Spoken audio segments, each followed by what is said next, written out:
Kinalampag na rin ng UP College of Law ang mga senador sa harap ng bagal sa impeachment ni VP Sara. Ang kanilang hamon sa agenda report ni Joash Malimban. Let the truth unfold.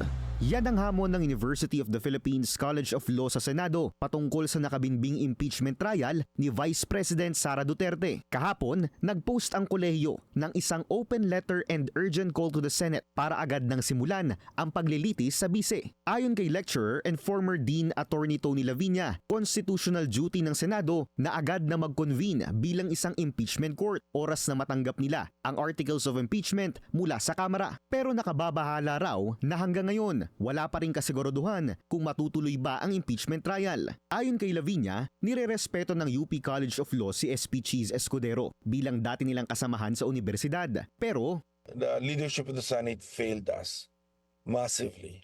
Panawagan ni Attorney Lavinia kay Escudero, bumawi at ituloy ang presentation of impeachment articles na nakaschedule sa June 11. Marami silang magagawa, but at the very least man lang, ma-start nila ang process.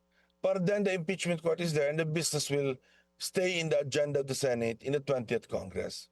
Dito mismo sa University of the Philippines, nagtapos ng pag-aabuga siya si Senate President Cheese Escudero. Bukod pa riyan, nagsilbi siyang miyembro ng Board of Regents ng buong UP system at nagturo sa UP College of Law.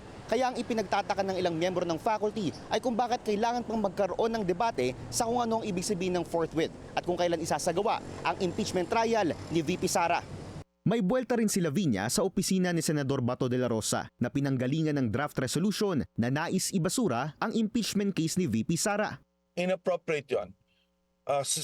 Di ba, nakakita ka na ba ng judge na di ba mag-motion to dismiss sa isang kaso pending before it? So, kakalungkot, kilala ko pa naman iba mga abogado ni Senator De La Rosa. Apparently, hindi sila natuto ng constitutional law nila, no?